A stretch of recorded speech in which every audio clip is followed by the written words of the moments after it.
goreng ikan, ikan gurami, dimakan bersama acar.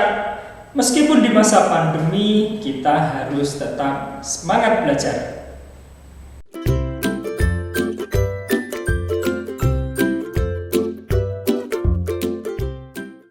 Assalamualaikum warahmatullahi wabarakatuh. Bismillahirrahmanirrahim. Teman-teman, gimana kabarnya? Sudah makan atau belum?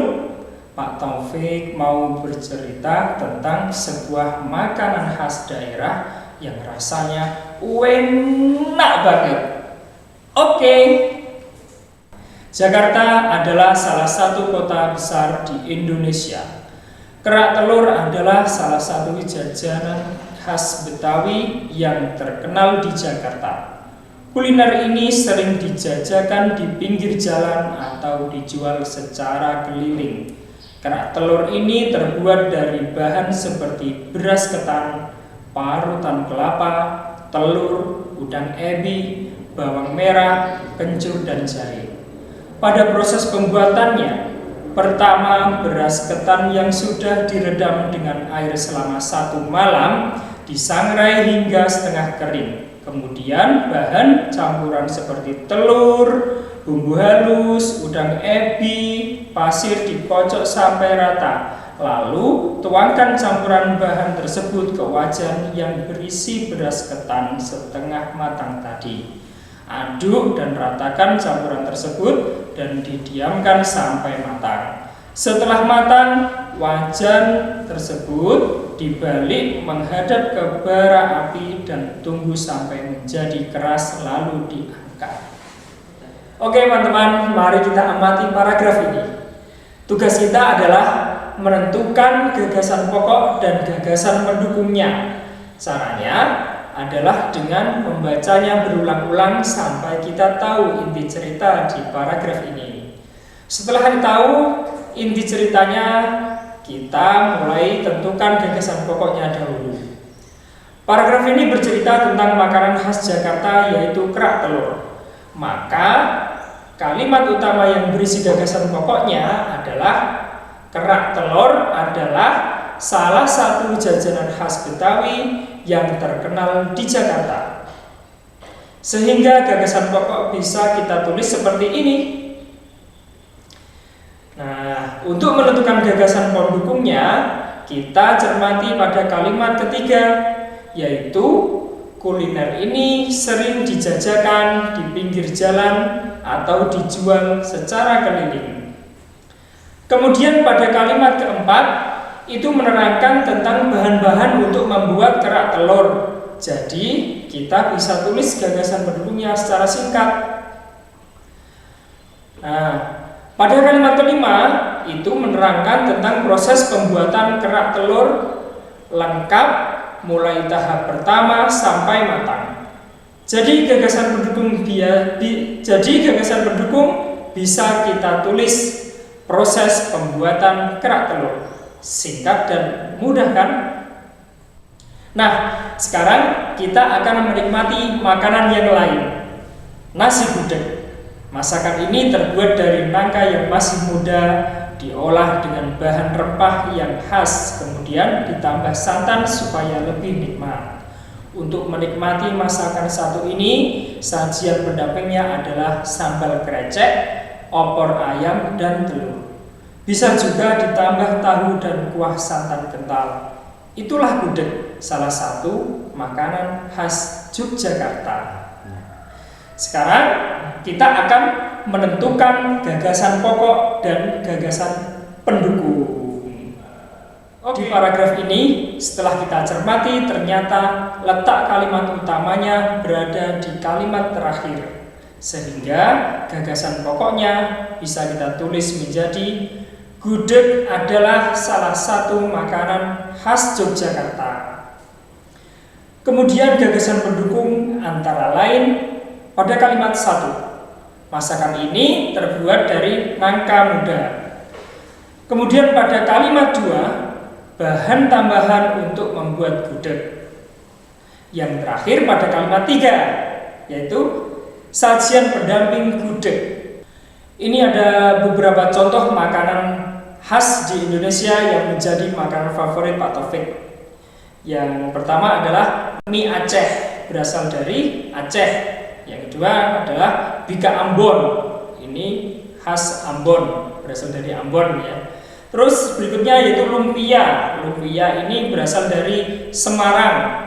Nah, yang terakhir adalah rujak cingur. Rujak cingur ini berasal dari Surabaya.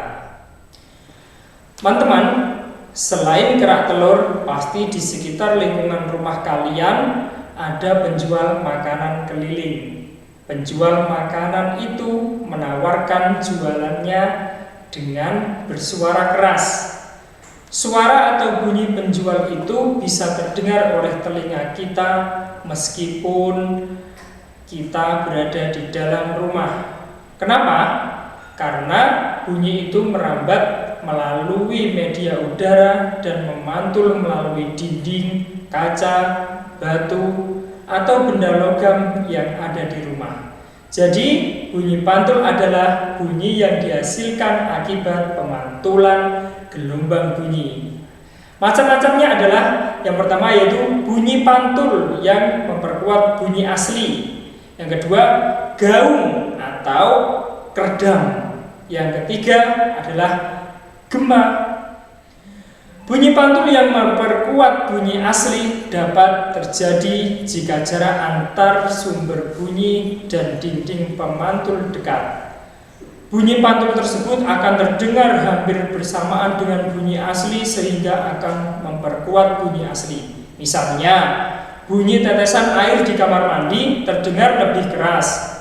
Pada ruangan kecil seperti kamar mandi, bunyi yang datang pada dinding dengan bunyi yang dipantulkan sampai ke telinga hampir bersamaan sehingga bunyi pantul akan memperkuat bunyi asli.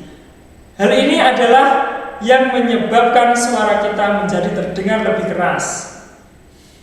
Gaung adalah sebagian bunyi pantul yang terdengar bersamaan dengan bunyi asli sehingga bunyi terdengar tidak jelas. Gaung terjadi dalam ruangan tertutup seperti gedung bioskop atau studio musik.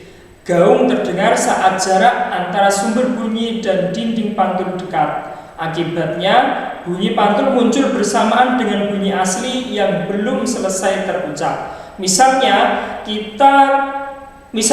saat kita berbicara di depan mulut gelas, yang terjadi suara tidak jelas terdengar. Contohnya seperti ini.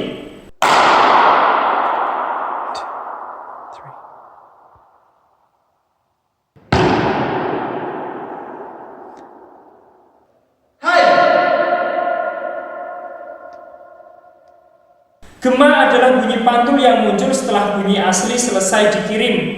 Gema terdengar saat jarak antara sumber bunyi dan dinding pantul lebih dari 20 meter. Akibatnya, bunyi pantul muncul setelah bunyi asli selesai terucap. Gema sering terdengar jika kita berteriak di gua, lembah, dan bukit. Contohnya seperti ini.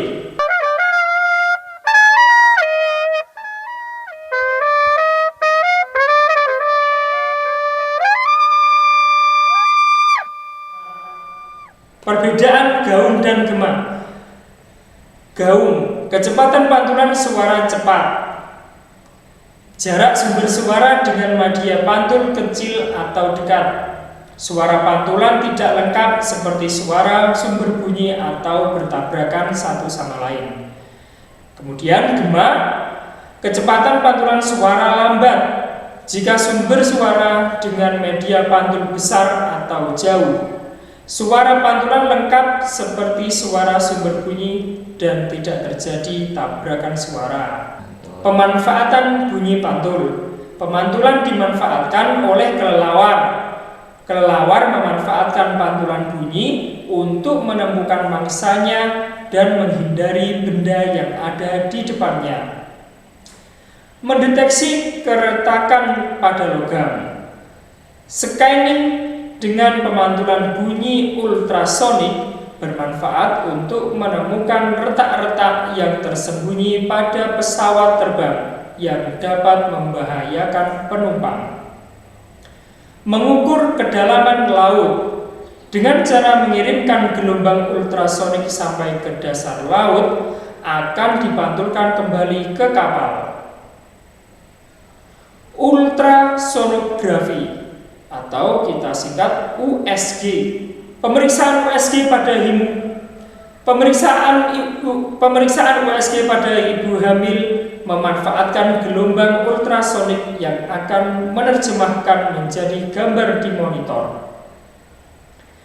Mendeteksi benda di dalam laut dengan cara mengirimkan gelombang ultrasonik menggunakan alat tertentu pada bagian kapal. Penyerapan bunyi. Benda-benda yang permukaannya lunak dapat menyerap dan meredam bunyi. Contohnya kain, karet, wol, busa, dan spons. Benda tersebut digunakan untuk menghindari terjadinya gaung atau berdam. Contohnya ketika berada di studio musik dilapisi dengan bahan-bahan peredam bunyi.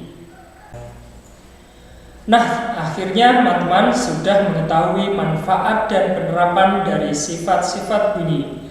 Sebagai umat Islam, kita wajib beriman kepada malaikat.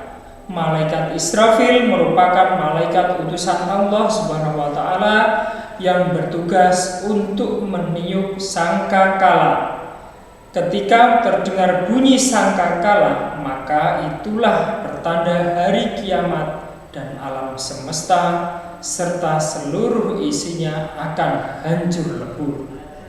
Wa yauma yunfakhu fis suri fafazi'a man fis samawati wa man fil ardi illa man sya'allah wa kullun atahu dakhirin.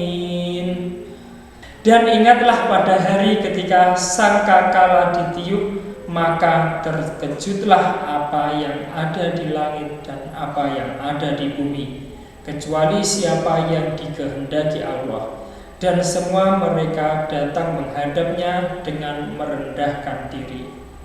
Quran Surat An-Naml ayat 87. Alhamdulillahirrabbilalamin. Wassalamualaikum warahmatullahi wabarakatuh.